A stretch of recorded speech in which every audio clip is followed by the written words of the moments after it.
कोई माई का लाल, चैलेंज कर रहा है ये पवन दास, कोई माई का लाल इस सच्चिदानंद पर, सर्व सृष्टि के रचनहार पर, सर्व सृष्टि के स्त्री पुरुष जिनके बेटा बेटी हैं, जिनके बच्चे हैं, इंसानों से लेकर जानवर तक सब इनके बेटा बेटी, इनके बच्चे हैं, सब इन्हीं की आत्माएं हैं। इस आत्माधार पर, नाथों के नाथ पर, संत रामपाल जी भगवान पर कोई माई का लाल बलात्कार जैसा घटिया आरोप सिद्ध कर दे, साबित कर दे, ये पवन दास उसी समय अपनी गर्दन काट के रख देगा, गर्दन काट के। अरे ये तो वो सच्चिदानंद है जिसने नकली सच्चिदानंदों की ये शास्त्र दिखा दिखा के पोल खोल दी। एक होता है बलात्कार, एक होता है व्यभिचार। तुम तो बलात्कार का आरोप लगा रहे हो संत रामपाल जी पे। मूर्खों, कौन से नरक में जाओगे? पहले संत को पहचान लो, देखा देखी मत किया करो कमेंट से, बहुत महंगा पड़ेगा। ये आध्यात्मिक जीवन है। हमारे गुरुदेव कहते हैं घास के तिनके की भी निंदा नहीं करनी चाहिए, बिना सोचे समझे, बिना देखे। न जाने कब हवा चले और वो तिनका आंख में गिर जाए, बहुत ज्यादा पीड़ा देता है।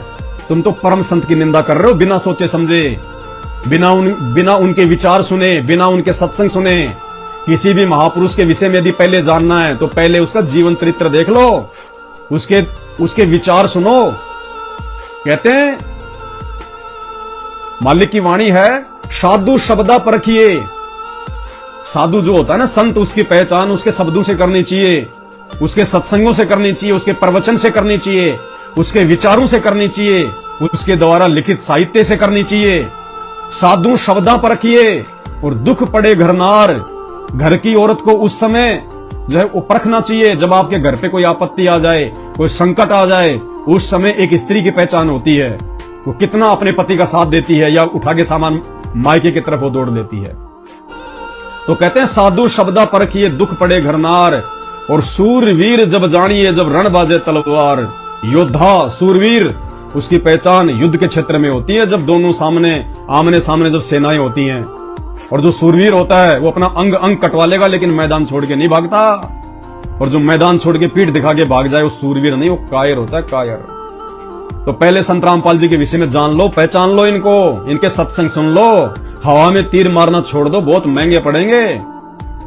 तुम्हें इस काल भगवान का ये कर्म आधार का नियम नहीं पता अभी तुमने। इस जुबान से निकले एक एक शब्द की कीमत चुकानी पड़ती है।